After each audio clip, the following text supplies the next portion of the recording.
Where did it all go? A nostalgic story about love, life, and the quiet ache of time. It was a Saturday morning, but it didn't feel like one. The kind of morning that once echoed with giggles, cereal cartoons, and the unmistakable crash of Lego bricks being tipped out onto the floor. But now the house was still. The kettle clicked off, steam curling into the kitchen like a ghost of what used to be. Dave stared out the window, one hand clutching a lukewarm brew, the other resting flat on the counter, heavy. Tired. He felt drained, not just today, but lately. Always. Work had become his life, and life had become routine. Rush to work, rush home, pay the bills, nod through the exhaustion, repeat. The little things that once made him smile, hearing Daddy, yelled from the hallway, bedtime stories, belly laughs over spilled juice, had quietly faded into background noise. And now it was silence. Upstairs, the bedroom doors stayed shut.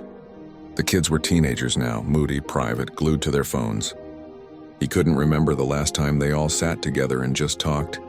Not rushed dinner table chatter, not pass the ketchup or I've got homework, real talk. The kind where hearts were open and everyone still fit on one sofa. He walked into the living room where Sarah, his wife, was sat cross-legged on the carpet, the old photo albums open on the rug. He saw her wipe a tear from her cheek, hoping he wouldn't notice, but he did. "Look at this," she whispered, holding up a photo of their daughter in a red Christmas dress, clutching a teddy half her size. She was only 2. This was that year she wouldn't stop singing that Peppa Pig song. Dave knelt beside her, heart lurching. There was their son in a Superman outfit, cape too big, eyes full of wonder. He believed he could fly, he murmured, half laughing, half broken. They flipped through the pages slowly, as if speeding up would make it all go even faster. There were birthdays, beach days, first snowmen, scraped knees, silly faces, and then photos began to thin.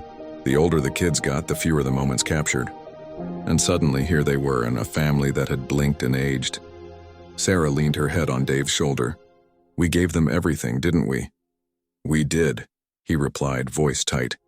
"Everything we had, time, love, energy, and I'd do it again. But somewhere along the way..." He paused. "We forgot about us." She nodded slowly, the weight of the truth settling in. "I don't even know what I like anymore. What we like. We've been mom and dad for so long I forgot what it was like to just be Sarah. Just be yours." They sat like that for a while. 2 people wrapped in memories, in grief for a time they didn't know was slipping away, until it was gone. Outside, life went on. A car passed. A neighbor's dog barked. Somewhere a kid laughed. But in that living room, time stood still. Dave wiped his eyes. "It's not too late, is it?" Sarah looked up, smiling gently through the blur of tears. "No, but we've got to find ourselves again. Before we forget forever." He reached out, holding her hand like he used to.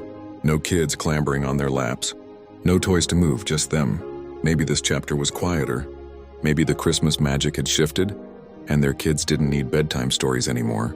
But maybe, just maybe, they could learn to write their own again. Together. For every parent who's ever asked, where did it all go? The answer is, it's still there. Just buried under the years.